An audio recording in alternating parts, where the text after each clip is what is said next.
Hi everyone, Tina Salisbury. Thank you for joining me today on this video.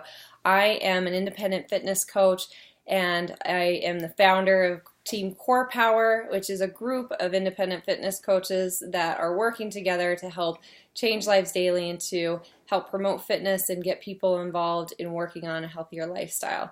I come from a background of 15 years in sales and business development, and really my role in that was in working with people and helping to provide solutions and to help overcome problems that they had to help them make improvements. So I'm really excited to share probably what is the biggest driver of people shying away from working in sales or sharing products and services, and that is objections. None of us want to be told no. It's a scary word and it's a scary prospect because we don't, naturally we don't want to deal with rejection, but two, we don't probably know how to handle it well. So I hope to help you shift your mindset a little bit today, give you some tips that will help you to be able to not only overcome objections a little bit better, but really empower you to go for the objection because it'll allow you to help your customers or your prospects a little bit more. So here's the big tip. Right off the bat, objections are what gives us the opportunity to share more information. Think about that. If you were always told yes, how much information would you share about what you're doing or what the products are and services that you have to offer? Not very much, which makes your customers very uneducated, which probably does not allow you to help them to really get to what you have to offer is really going to have to help and support them. So a good thing that you want to be doing, and hopefully you're doing before you hear objections, is really helping to understand why people need your product or service or program, whatever it is that you're selling or marketing. The big reason of this is because if you don't know how what you have to offer would create value for that person, you're not really going to be able to further uncover and help support them through their objections of needing more information. What information are you going to know to give them if you don't really understand why they would need your products or services in the first place?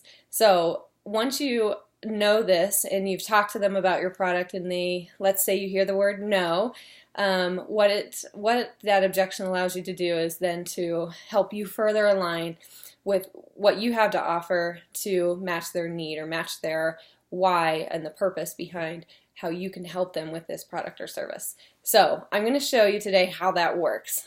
Typically when we talk about objections, we typically are going to bucket those in one of three areas. Either they have an objection about your product and service, so just in general, or maybe that's about time, either the timing of what you're offering and when, or just that they don't have time to invest or move forward. Fitness is a great example of that, of people being busy and just not feeling like they have time to work on nutrition or health. So that's a good example from a time perspective. And probably the big one that we all hear a lot is money and investing something in what you have to offer. So let me talk to you a little bit about the best tips to help you through this. So as far as a fit for their product, or just the programs that you have in general. Why do you want to hear objections? Why do you want to hear the word no? Well, what it does, it allows you to really dig further in asking questions to really find out what they might be hesitant about that program, and then to share more specific information about that program or service that's going to help them align, again, back to their why and why they need it. So a good example of this, one product that I sell in my business is Shakeology. And an example came up the other night where I had a customer that was learning more about the Shakeology Boost. And her question was, well, if Shakeology has all of the daily dense nutrition that I need, why would I need to boost it? So it gave me the opportunity to, again, share the value of the nutrition in Shakeology and really educate her about what the boosts were and that they weren't adding the same nutrition per se, but what the added benefits were to that. And I wouldn't have ever gotten that opportunity to explain more about how those went together and how they would impact her health better if she had those specific needs for those specific products. Secondly, time. So again, either, it's not the right time, or, they don't have enough time to invest. Again, you're going to be able, what this allows you to do when you hear this objection is to really share your experience.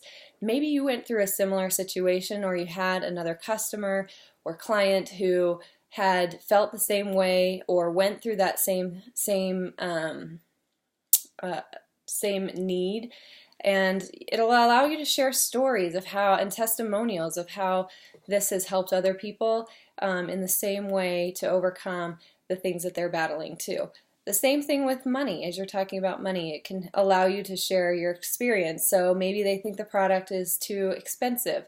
You might have thought the product was too expensive before you tried it, or you've probably for sure had other customers that have thought the same thing. So it'll allow you to either share with how they were able to overcome that, maybe how they built a savings plan to invest in that, or just, again, sharing the value around the product, like why is it worth the money that they're going to be paying. So again, in all things, this just allows us to be able to be a better partner, be a better and more trusted business person to the people that we're talking to, because we're going to be able to really dig in, add more value, and share this information. So a couple of tips to get you started, just to kind of recap a few things of what we have talked about. So the first is that you want to ask questions. You always want to get more clarification. Don't just hear the word no and run away, because you don't really know if their no is a no, or if it's a maybe, or if it's just that I need more information before I can really make a decision on this product. So ask for clarification, dig into, find out why they're telling you no right now. And it's a scary thing, it's a scary question to ask, but it actually is what people want you to do. They want you to seek and understand more information so that then you can provide a solution. What this does is it helps them to really see you as more of an expert, because you're really seeking to understand their needs and to really understand the real issues of what's involved. So they're going to see you as a more trusted partner. And it also shows that you're sincere in what you want to do, that you don't just want to throw a product at them and have them buy this, that you really want to provide the correct solution that's really going to help them to get to what they need. So a couple of techniques that you can use that really can help you to share some of this experience. First, in what I probably would utilize the most is the feel, felt, found. So feel, felt, found is a technique that you can use to really first empathize with what they have to say, and kind of repeat back that that you've heard them, and then allow you to share your personal experience or the personal experience of another customer in the same way. So, hey, I hear that you think that this product is too expensive. I felt the same way when I first started using it.